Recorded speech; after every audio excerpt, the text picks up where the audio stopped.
السلام عليكم ورحمة الله وبركاته متابعينا الكرام، عدنا لكم من جديد فيديو الذي سنتحدث فيه عن المنتخب الوطني المغربي وعن اللائحة التي أعلن عنها الناخب الوطني وليد الركراكي. سوف نتحدث عن أسماء جديدة والمستبعدة كذلك، لدينا أخبار مفرحة في آخر الفيديو. نبدأ مع المنتخب المغربي عن اللائحة التي أعلن عنها الناخب الوطني وليد الركراكي، ثم نذكركم بالأسماء التالية. إضافة إلى أسماء جديدة مثل بلحيان، الصحراوي، أيت بودلال، حركات، إضافة إلى الحارس شيرين. وكذلك عرفت التشكيلة عودة اللاعب السيباري الذي كان مصاب مع غياب دياز وزياش بسبب الإصابة. المهم لنتحدث عن الأسماء الجديدة للمنتخب المغربي. الاسم الأول عبد الحميد أيت بودلال. عبر عبد الحميد أيت بودلال عن فخره بعد أن تم استدعائه ضمن قائمة المنتخب المغربي الأول لخوض مواجهتين ضد منتخب إفريقيا الوسطى ضمن الجولتين الثالثة والرابعة من تصفية كأس إفريقيا 2025. ونشر لاعب ستاد رين عبر حسابه على انستغرام: الحمد لله، أشعر بفخر كبير لاستدعائي للمرة الأولى إلى قائمة المنتخب المغربي الأول. ومن الجدير بالذكر أن المنتخب المغربي سيواجه منتخب إفريقيا الوسطى في الملعب الشرفي بمدينة وجدة يومي 12 و 15 أكتوبر الجاري.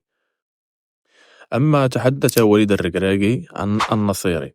قضية النصيري دائما ما تكون حساسة. يعتبر من أفضل المهاجمين والهدافين في تاريخ المغرب بغض النظر عن رأي الناس. لقد سجل في جميع المسابقات التي شارك فيها مع المنتخب. يوسف يمر بفترة صعبة حاليا، من حق الجمهور أن يكون مستاء، ولكن دوري كمدرب هو دعم اللاعبين وتعزيز ثقتهم، وأؤمن بقدراته وأعلم أنه سيعود لمستواه كما فعل في كأس العالم وسجل الهدف التاريخي ضد البرتغال. ثقتي في يوسف النصيري كبيرة، وأؤكد أنه واحد من أفضل المهاجمين في تاريخ المنتخب المغربي. أكدت الصحيفة ماركا الإسبانية: يوسف النصيري مهاجم فنربخشة، إما أن يسجل هدفا في كل مركز يشغله أو يفشل بشكل لا يصدق. لا يوجد حل وسط بالنسبة إليه. إنه بالفعل لاعب كرة قدم ضعيف للغاية من الناحية الذهنية. ثانيا، أيوب بعدي. طالب وليد الركراكي الجامعة الملكية المغربية لكرة القدم بالإسراع من أجل حسم ملف اللاعب أيوب بعدي من أجل تمثيل المنتخب المغربي، خوفا من أن يحدث معه كما حدث مع يامال.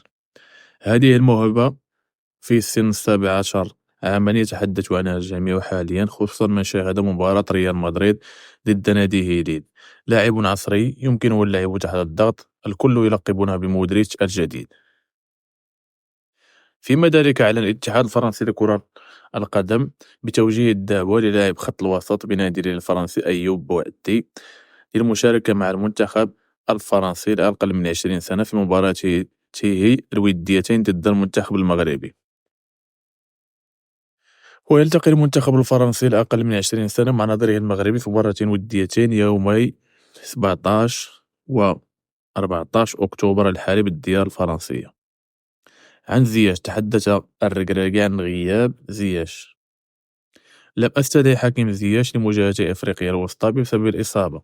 لقد تعرض للإصابة معنا في المعسكر الأخير، لذلك هو ليس جاهز للحضور معنا في المباراتين القادمتين.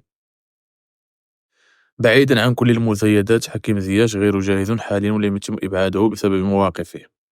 الأفضل أن يركز مع فريقه غالاتاسراي التركي، لأنه يمر بفترات صعبة ما بين الإصابة وقرر التخلي عنه. لذلك فإن عودته إلى المنافسة في الفترة القادمة وحصوله على مكان له في الفريق التركي هو الهدف الذي يريده اللاعب والمدرب. عن جديد، رضا بلحيان. المعلومات المتوفرة لقرب حمل رضا بلحيان لقميص المنتخب المغربي بعد الاتصال الذي حدث قبل مدة مع مدرب المنتخب المغربي وليد الركراكي. ملف تغيير جنسية متوسط ميدان ناديه لازفيرونا الإيطالي في آخر مراحله، لكن لا أخبار مؤكدة حول حضوره إلى هذا المعسكر من عدمه. لكن بعد مباراة إفريقيا الوسطى فاللاعب سيكون مع منتخب المغرب حصريا بعدما وافق اللاعب على حمل قميص أسود الأطلس. اللاعب لم يتردد في قبول طلب الجامعة الملكية المغربية لكرة القدم، ويسعى للتواجد مع المنتخب في أقرب وقت ممكن. أحد المقربين للمنتخب الوطني المغربي أكد لي بأن بلحيان شكل أحد أولويات وليد الركراكي في الوقت الحالي، لأنه الخليفة الوحيد لسفيان أمرابط وهكذا وليد الركراكي يعمل على إقناع العديد من الأسماء في الدوري الإيطالي مثل يونس الروحي لاعب جيفونتيس ومتوسط ميدان النادي الفرنسي أيوب بوعدي وآخرين. السؤال المهم المطروح هو أين حارت؟ السؤال الذي يتحدث عنه جميع المغاربة. مبدئي، هل تتذكرون أول مرة تم فيها استبعاد اللاعب حارت؟ سبب ذلك التصريح الذي خرج به مصرحا بأن المدرب وليد الركراكي لم يكن يعتمد عليه في المنتخب بسبب تراجع مستواه مع نادي أولمبيك مارسيليا. هذا التصريح هو سبب استبعاد اللاعب حارس من منتخب المغرب. والمفاجأة التي تحدث عنها في بداية الفيديو عندما تحدث وليد الركراكي عن أمين حارس بطريقة غير مباشرة يؤكد كلامه. لن أستدعي أمين حارس الوضعية في الاحتياط. لا أرى اللاعب يحب هذه الوضعية، بمعنى يرى أن حارس لا يريد الجلوس في الاحتياط. غالبا في كأس أفريقيا يمكن أن يكون قد حدث بينهم شيئا ما، لذلك لم يعتمد وليد الركراكي على اللاعب حارس في جميع المناسبات القادمة. وأخيرا، والخبر الجميل جدا، هو أن اللاعب حكيم زياش عاد للعب مع فريقه بعدما تعافى من الإصابة. وفي آخر الكلام ما قل ودل، ومع السلامة وشكرا لكم، والمرجو المتابعة هذه الصفحة.